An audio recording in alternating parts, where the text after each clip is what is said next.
mahallasiga Agrobank tuman Agrobank kiritilgan. Kiritilgandan keyin boyagi biz asosiy qiladigan ishimiz mana shu mahallada ishsizlarni ish bilan ta'minlash, kambag'allikdan xoli hududga aylantirish masalamiz, eng asosiy masalamiz shu bo'yicha bank tomonidan bu mahallaga kreditlar ajratiladi. Bu yerda bank tomonidan bitta mahalla bankiri, mahalla agentligi bor, Dilshod mahalla bankimiz javob. Mana shular hozir javob shu mahallada beriladigan kreditlar bo'yicha to'liq tushuncha berib o'tadi. Mahalla bankini shu mahallaga kiritilgan. Mahallada ishsiz fuqarolarga shu aktivlarimiz bor. O'zimiz bank qilgan shaxslarga biznesga ko'mak kirish dasturimiz bor. 17 milliongacha ajratiladi. 4 yilga 6 oy imtiyozlari bilan 25% kantiga to'liq tushadi. O'tkazma bunaqa qilinmaydi, kantiga tushadi. Olmoqchi bo'lgan sigiringizni yoki tovuqingizni o'zingiz borib savdolashib, bozorda shunday olsangiz bo'ladi.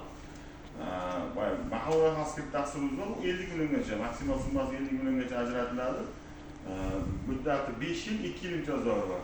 2 yil faqat foiz to'lab turasizlar, keyin asosiy qarz 3-yilga boshlab chiqadi.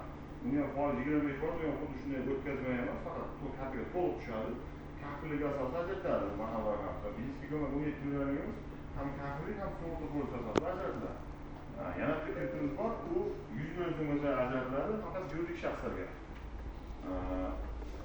Yakkatartibdan tadbirkor, emchi yoki oilaviy korxona bo'lsa, ishlab chiqarish faoliyatini kengaytirish yoki bir savdo bagajini jihozlash yoki bir nimadir ishlab chiqarish, xizmat ko'rsatish bo'lsa, o'sha yuridik shaxslarga 5 yilga, u ham 2 yil imtiyoz davri bilan 21% dan ajratiladi. Faqat o'tkazma yo'l bajariladi.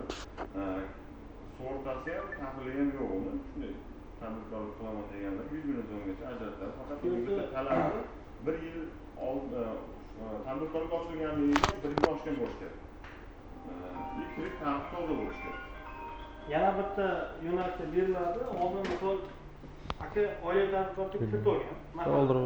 O'sha yangi tadbirkor olsa bu akaga beriladi. Uni summasi 100 million so'mgacha sug'urta bilan 100 milliondan 300 million so'mgacha maksimal summa. 100 milliondan oshgan qismiga likvidli ma'lumot kiritiladi. Hozir 17 millionga kafil qilingan. To'g'ri sug'urta asosida beriladi. Yo'q, kafil kerakmi yo'qmi? Yo'q, kafillik bilan olsangiz bo'ladi, sug'urta to'lamaysiz. Sug'urta to'lovi bor. Kafil bo'ladigan bo'lsa, sug'urta ishlatadi. Sug'urta to'lov ichidan olib qoladi. Kafillik bo'lsa sug'urtasi olmaysizlar, shu to'liq 17 million 17 million tushadi. Endi misol uchun pensioneringiz bor, kafillikka o'tmaydi. Bu programma pensioner daromad tortolmaydi, faqat ishchilarni tortadi programma. Pensionerimiz bo'lsa, pensioneringiz bilan ko'rishga ham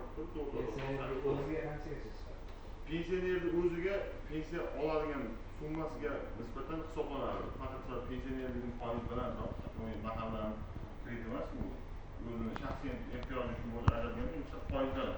Lekin ishlaydigan odamlar, budjetda ishlaydigan odamlar, maktabda, bog'chada, bankda ishlaydiganlarga ham kredit bor.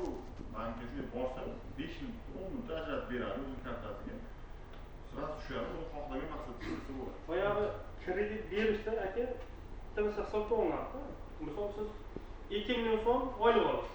Siz pensiya olasiz. Pensiyani 2 million olasiz, o'shani 1 millionga loyiq qilib o'z programma avtomatik hisoblab beradi. Misol 15 million hisoblab beradi. Sababi siz 2 million pensiya olsangiz 1 millionni uyning murodotda bola chaqani boqishga ishlatishingiz kerak, boyagi 1 millionni proch to'lovga ishlatish kerak.